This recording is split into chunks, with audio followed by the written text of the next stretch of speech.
Yo, what up, a-holes? Thank you for tuning into the Holistic A-Hole podcast. My name is Erik Levi, and I'm the Holistic A-Hole, the mommy blogger with balls, the inconvenient truth of health, and a certified holistic nutritional therapy practitioner.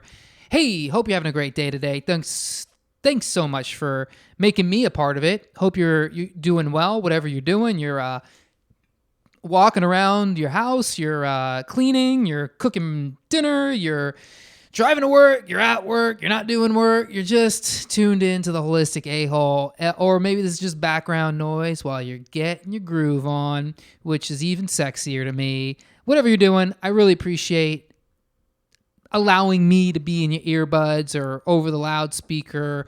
I really appreciate your time with me here because I really like talking to y'all about this stuff. You know, this is every week I come on and I find more and more just crazy information about our insane healthcare system and healthcare policies and just kind of helping to take care of yourself. And man, there's a lot of sick people out there and you might be one of them, or maybe you're not sick, but you have some ailing things, or you just got these nagging problems. And that's what I'm here for, you know, to help turn you on to the right holistic message, you know, because that's the only way, dude. That's the only way things are going to get better. And it's kind of crazy that we have to apply things that we've known about for thousands of years to see any kind of improvement in our health. And we thought we had the science. We thought we had the technology to create this superhuman, chemicals that could help us get better. But yet they make things worse. Isn't that crazy? Isn't it crazy how the body works? How the body has an intuitive, natural intelligence that it relies on to just get through the day. You ever think about that, by the way? It's like people call people like me, quacks. And I like a lot of doctors who you would consider quacks, and if you're a quote unquote quack, you're a quack because you don't buy into the pharmaceutical industrial complex. You say, look, the body has an innate intelligence, the ability to heal itself. We know the body is working every single second of every day doing such complex things that we can't even wrap our minds around, Isn't it crazy the fact that you don't have to think about making your heart beat, your heart just beats? Isn't it crazy to think that your blood is just naturally flowing, that all of these very important respiratory processes are happening? The Krebs cycle is happening every second of every minute of every day of your life, and you don't have to think about it. You're going to take time out of your day to make the Krebs cycle happen. Cellular respiration is just going on. It's just going on. And what do we got to do? We were here to make that work better, And so I hope that your Krebs cycle is working, because I got a couple stories to talk to you about today that are going to make your Krebs cycle very irritated. So I don't know, maybe your Krebs cycle will dig it. Who am I to tell your Krebs cycle how to do its cycle? That's your Krebs cycle. You gotta take responsibility for your own Krebs cycle. So, by the way, if it's your first time here on the podcast, thank you so much for tuning in. Make sure you hit the subscribe button. It's right there in your player. You know how to do it. You got here. You know how technology works. Just take your gorgeous little thumbs and press the button that says subscribe, man. It's right there. Follow the Holistic A-Hole podcast. That way you get it in your podcast feed every time it's released, every single week. And if you haven't done this yet, I got to ask, please go on over to iTunes or to your Apple podcast player and leave a review. Look, this literally takes like a second. I mean, I know it's kind of a pain in the ass. I know you think, oh my God, I got to go all the way from the podcast player all the way over to iTunes. Like, I got that kind of time. I'm a busy person, Erik. I can't just be leaving reviews on podcasts. Well, look, you can. Stop with that nonsense. You can leave a review. It literally, as much as I hate that word, literally takes 5 seconds to do. You just hit the 5-star thing and then you say, Holistic A-Hole has changed my life. I'm a healthier person. I've lost 100 pounds. I'm getting laid every day. Life is pretty glorious right now. That's all you got to do. That's all you got to do. And it helps me a lot. Gets me all pumped up. And I'll keep putting out these awesome podcasts. Also going over to my YouTube channel if you haven't been there in a while. Putting out lots of really fun videos over there. And, it's kind of my focus right now is trying to get more videos out. So First thing I want to talk about today is a story that I saw come across the wire. Associated Press actually released this one, which is pretty shocking if you watch the Democratic debates and you would think, oh my God, there's just so many people in this country without health insurance. Well, we got to give them all free health insurance. Except for the fact that the Associated Press published this story titled, "Despite Calls to Start Over, U.S. Health System Covers 90%. Isn't that wild? And this is not just like, the big fake news media, pumping out fake news, which, hey, look, I'm the first one to tell you, they might just do that. But this is off of a survey that was done by the CDC, who's really the kind of go-to for all of these healthcare statistics. And, basically what they were able to uncover is that, in fact, yes, oh, yes, indeed, close to 90% of the population, U.S. adults aged 18 to 64, had insurance. Only about 13% did not have insurance. 19.4% had public coverage, and 68.9% had private health insurance coverage. So I guess public coverage is what? Medicaid, Medicare, so old people, poor people. And then 68% have private coverage, right? So this is just firing me up, just putting a giant light under my holistic butt when I watch these Democratic debates. And they're all in favor of just getting rid of private health insurance and starting all over with public health insurance. And man, if we let one of those people get into office, I hate to say it, man, a lot of people are going to suffer. A lot of people are going to suffer for getting the greatest free health care they could possibly get. I don't say that lightly. You're going to suffer. If they do away with your private health care system, I mean, that's a system. It's not just like a couple, dots. It's like a system of intertwined professionals, health insurance, doctors, specialists, hospitals, pharmaceuticals. If they come in and say, well, we're going to get rid of that whole network, well, you think government works in any kind of efficient way? You think the government is just going to all of a sudden, hey, it's 2020, baby. Time to pick it up and pack it. Do you see who the government employs? There's no college requirement for working for the government. You used to be a schmuck, and you're on the front lines. That's who works for the government. And those are the people that are going to be in charge on the front lines of putting this whole goddamn thing together. So 68% of the population has private health insurance. 68, almost 69, just about, we might as well call it 69, 68.9%. Pretty much might as well call it 70%. Almost 7 out of 10 people have private health care coverage. And you have some people saying, hey, let's get rid of private health care. Well, you're going to really inconvenience 70% of the country by doing that. That is going to be a huge problem. That's going to be a very big problem. So what are we talking about? Let's do away with private healthcare and do what? Make it public. Make a free healthcare. Great. I mean, that sounds so amazing. That sounds like the greatest thing ever, except for the fact it changes the entire social dynamic of how our country runs.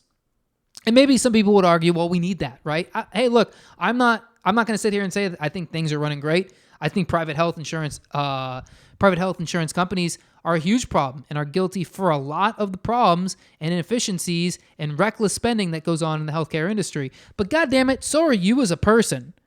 If you want to fix healthcare, demand less healthcare. It's literally that simple. Why is healthcare such a money grab for so many people? I mean, you're almost a sucker for not being in the healthcare industry, because that's an industry that is guaranteed to grow. It's guaranteed to grow, and there's guaranteed to always be more money in it. Unless they socialize it, then that shit goes away. And you know what else goes away? People's fucking incentive to innovate. People's incentive to be good at their jobs.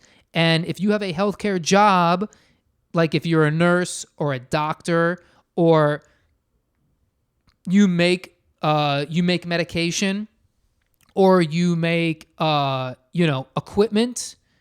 If you're not good at your job, well, that's going to be a huge problem because people are relying on you to be good at your job. And if you fuck people over, I mean, that's like life and death. If you're not good at your job and you make drugs, that's life and death. If you're not good at your job and you make equipment they put in hospitals, that's life and death. If you're not good at your job and you're a doctor who takes knives and cuts people open, that's life and death. You see where I'm going with this?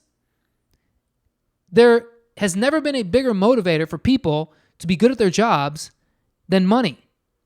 And if we say, look, healthcare is now free, well, where's all that money going to come from? Bernie Sanders and Elizabeth Warren have yet to lay that out. Oh, we're just going to tax rich people. Okay, well, here's the problem. You want to tax rich people? Well, rich people are not going to give you their money because they're going to leave the country.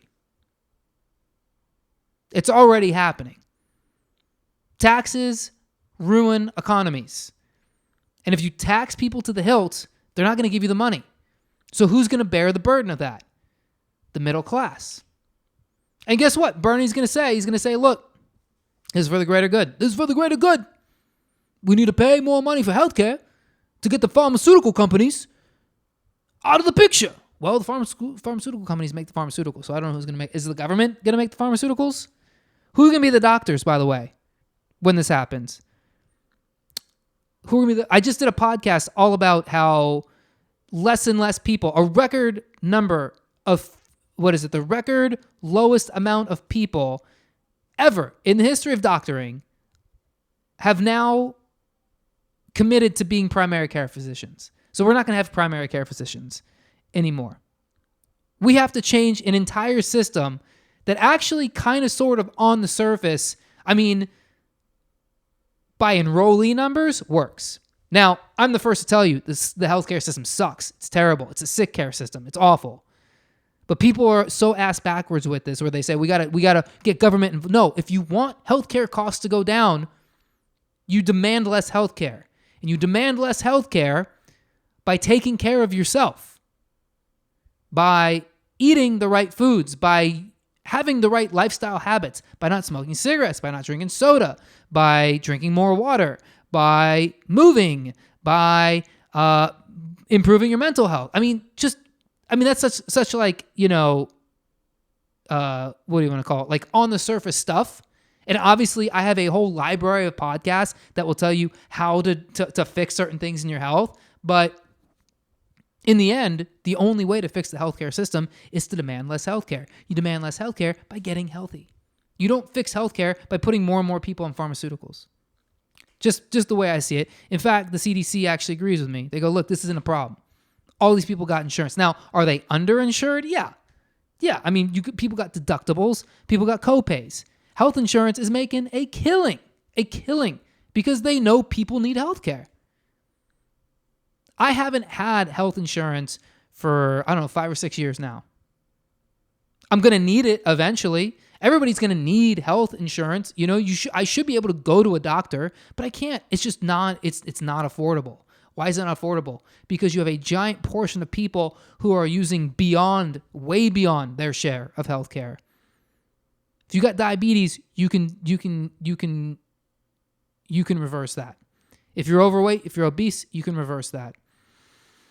If you got chronic health conditions, if you got autoimmunity, you can treat that and you can reverse it without pharmaceuticals. It's just over and over. You don't need it, but people are scared. I get it, but we have to stay focused here. We have to start taking responsibility. That's all there is to it. And look, stop trying to scare people. People have insurance.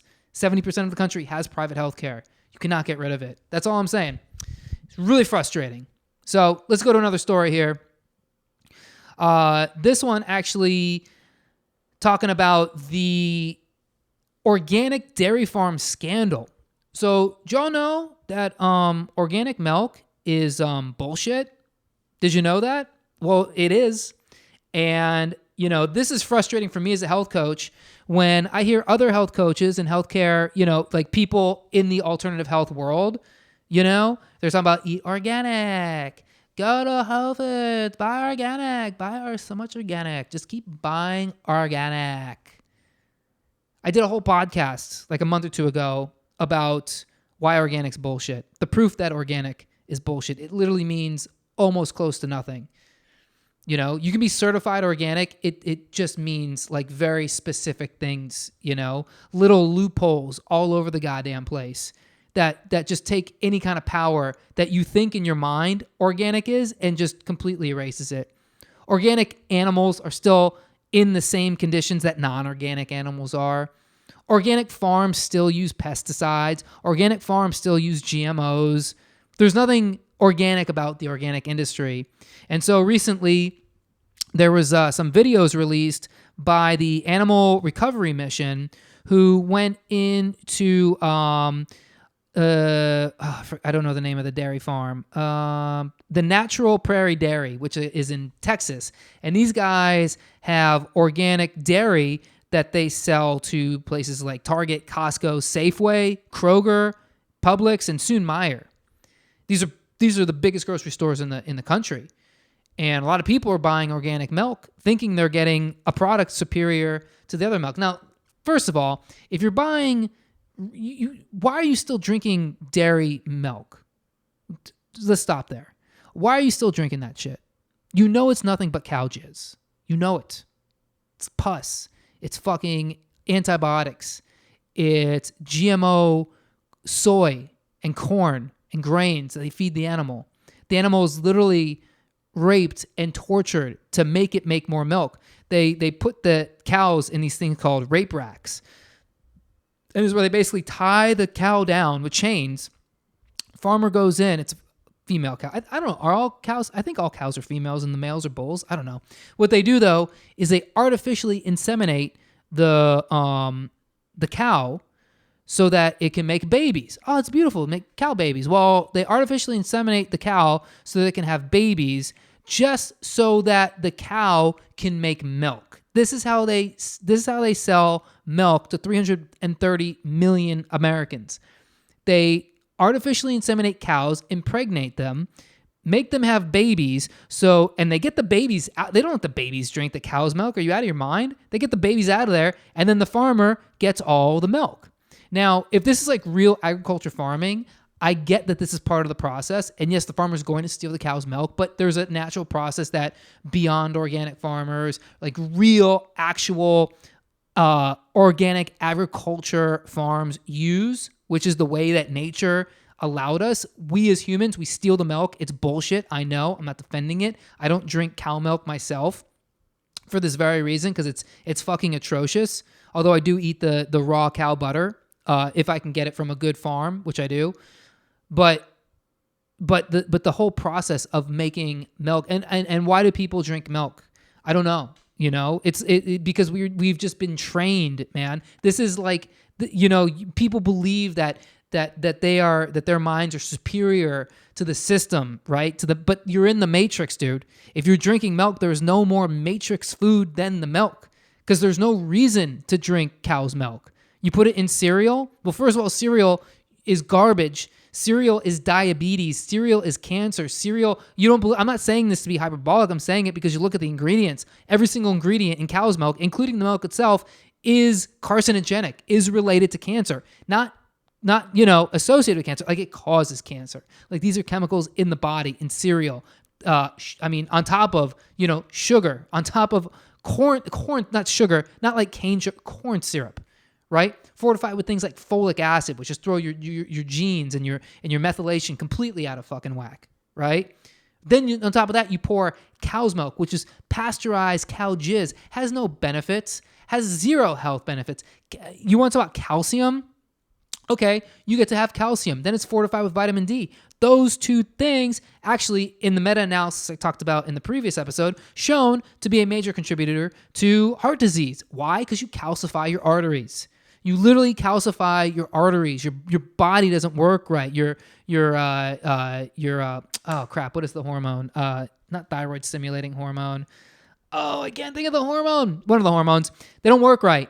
and it doesn't shuttle your calcium between the bones right. Your body just takes calcium and just starts putting it places it's not supposed to go. You calcify your heart, you calcify your brain, you calcify your gut, you calcify your kidneys, you calcify all these things. They're not supposed to have calcium in them. That's what happens when you're taking too much calcium. Your body doesn't work it right? So you're not getting any enzymes, you're not getting any benefits from cow milk other than excessive amounts of calcium.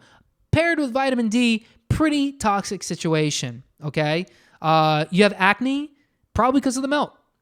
You have brain fog, probably because of milk. Yeah, constipated, probably because of the milk.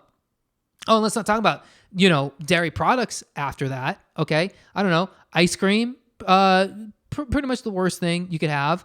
Even, oh God, I love it. I miss ice cream. Ice cream, what else you got? You got cheese. Cheese is pretty bad. Again, we're talking about like stuff made from raped cow milk, that stuff. Okay. And then most people drink like 1%, 2%. You need fat, dude. You get out. If you're going to drink milk, at least drink whole milk with fat, at least give your body some sustenance, And then, but what people do is they know what I'm talking about. They're like, well, I don't want to eat the raped cow. I'll get the organic cow. Organic cow, according to the videos released by the Animal Recovery Mission, treated just as bad as the regular CAFO dairy cow industry. And the funny thing is this cow farm specifically, Natural Prairie Dairy, they have like videos about showing their cows out there on the pasture. They're like, our cows get treated with love, and we kiss them on the lips, and we jerk them off, and the cows just love it. They love living in the Natural Prairie Dairy. This is in Texas too. Yeah, we love Natural Prairie Dairy. And then the cows are the cows are not. The cows are like hitting the head with hammers. The cows are getting like shoved around with forklifts and stuff. They take those little shocker things, they prize or whatever, and they shock the cows. They punch them in the face. They say very mean things to them. This is your organic milk. I don't know what it was, man, but even when I was like drinking milk, like I would see that dairy, that organic milk in the store, I'd be like, something is not, it just doesn't feel right, Like I didn't know, but I just something with my spidey sense, like was just going off. Like, dude, you don't want to mess with this milk. Like I know it says organic, and I know everybody tells you to eat organic, but like this isn't good stuff. Just go with the cow jizz, The cow jizz is better than the cow jizz you don't know. That's how I was raised. So very interesting stuff, right? Of course. So last thing I want to mention here is a story about our good friend, the Keto Diet. So anyone who's listened to this show for any period of time knows that, look, I got my own critiques of the Keto Diet. I got my critiques of the vegan diet. I got my critiques of any diet. Any diet, I think, is really kind of like bonkers to like live your life by, like a specific way of eating. But some people, a lot of people are thriving off of it. If you're one of the people that thrives off the keto diet, that's awesome. It's like you found the thing that works for you. But the fact is, the keto diet doesn't work for everybody. In fact, I would almost venture to say it works less for most people than it does work for people who it works for. But it does have a lot of benefits. And even if you don't go full keto, maybe just do low carb, I think that also has a lot of benefits. I've been consciously low carb for almost a year now, and I would say I'm performing at a higher level than I was when I was high carb. I was like, I was a vegan for a couple years, or a year and a half, whatever. And I was, even when I wasn't vegan, I was like low fat. And, I didn't know it. I thought I was healthy, but really it's like I had these nagging health issues. I'd be tired throughout the day, lack of energy.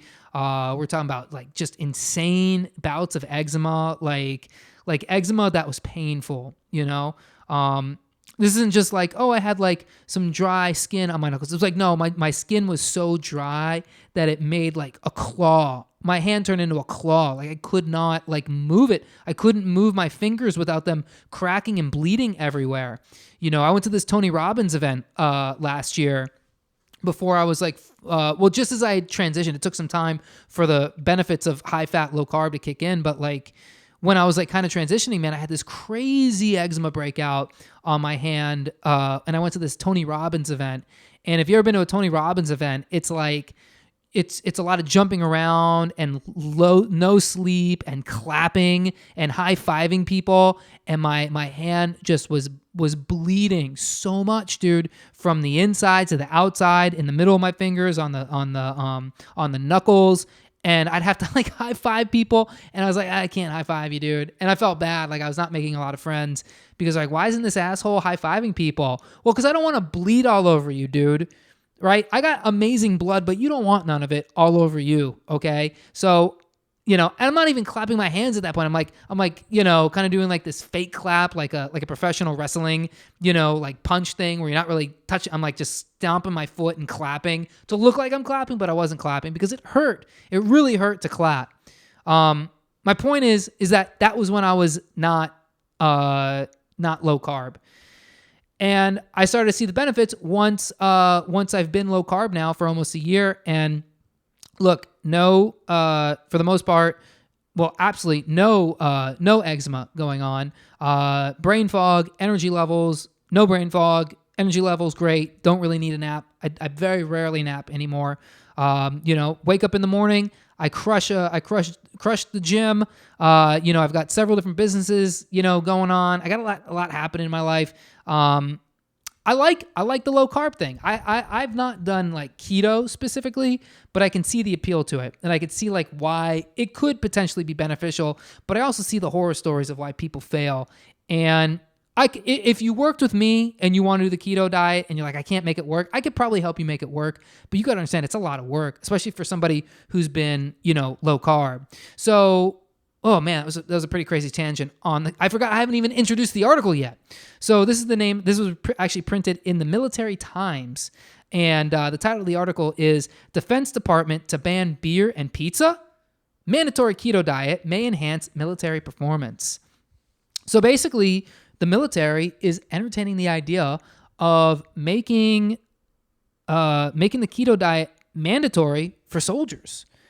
They're going to start it with special operations, Navy SEALs, and then they might move it down to the grunts. And that crazy?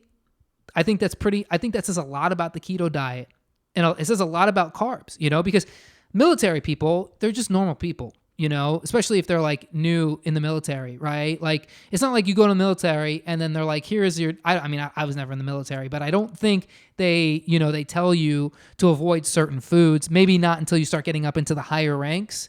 But if they make it mandatory, I think that's a huge thing, I think that could be very interesting, especially when you're talking about, being strict with the diet for soldiers for performance reasons, right? Because they're using the examples of like, soldiers drink beer, right? They eat pizza, sandwiches, and that could affect performance, right? That could affect your thinking. I mean, imagine a whole military without brain fog.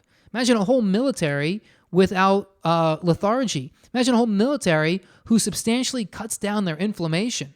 Now, I know this isn't like, the Revolutionary War, and we're not on or the Civil War, and they're not like on battlefields, like charging at each other. And like most of the military now is like done through drones and airstrikes and boats and all this crap.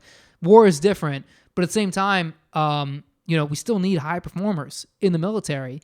And, the military is not filled with high performers. It's just filled with normal people who just have these very specialized skills. Well, what happens when you take away inflammation and you take away all these things, you put people on a keto diet, and the proven benefits of ketosis start kicking in? I mean, that could be a very powerful thing. I think that says a lot about the keto diet, not to mention, really, you do have, and it's as corrupt as the Defense Department and the Pentagon and the military is, as much as I don't want there to be war, having a military, there are really the smartest scientists work for the military. The smartest researchers work for the military. The most advanced technology is created by the military. So if the military is saying, hey, the keto diet, it's superior enough and proven enough for us to think about taking our entire military and making it mandatory, I mean, that does make me think like, the keto diet Keto diet is legit. And I shit on the keto diet regularly. But man, like, I'm interested to see how they roll it out. I'm interested to see, how things kind of change. I'm interested to see the feedback from soldiers, right? Does this help with things like PTSD? After you're done with the military, what are the military's dietary habits like after that? Because I think the keto diet, at least for me, low carb has been, once I experience how good things feel low carb, I don't like eating carbs. I had this like purple potato spaghetti the other night, and it just gave me such brain fog. And I was like, fuck, like this is why I don't eat carbs like this. Like, even though it's like purple potato pasta, like who knows what's in that shit, I just eat, I don't eat super low carb. I still eat like starchy vegetables, plantains. I live in Puerto Rico, so plantains are freaking everywhere. But I eat fruit like crazy. But I don't eat bread. I eat no bread, no grains, no breads. Did I say bread? Do I have brain fog? Maybe. When I said I ate purple potato pasta the other night, I ate it last night. So I've had like brain fog really all day. It's kind of a weird. I'm not used to brain. Even though I just went on and on about, hey, I have no more brain fog. Well, guess what? I got some brain fog. You know why? Because I ate carbs.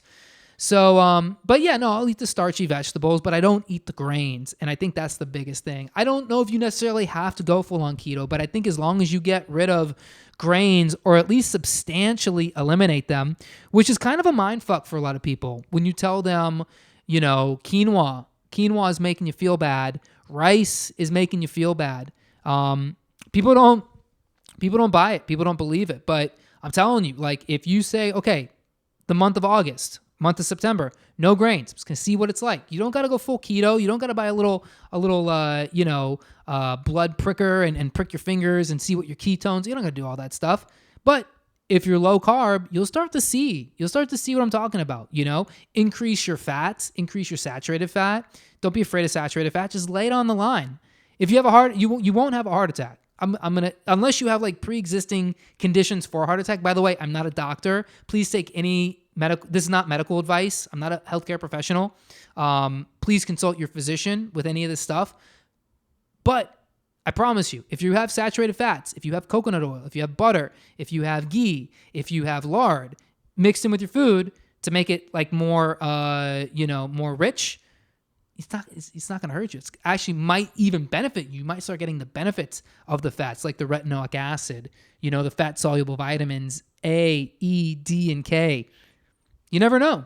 I highly recommend it. And so does the freaking military, which is crazy. Bunch of keto bros fighting ISIS. That's what we need. Yeah. I hope you guys enjoyed the podcast. Thank you so much for listening. If you enjoyed it, again, please subscribe. Go on over to iTunes, leave a 5-star review. Screenshot the podcast playing in your phone. Put it there on your Instagram story. Hit me up, Holistic A-Hole, Twitter, Holistic A-Hole, Facebook, Holistic A-Hole. Thanks so much for listening, everybody. Have a great week. I'll catch you on the next one. Peace.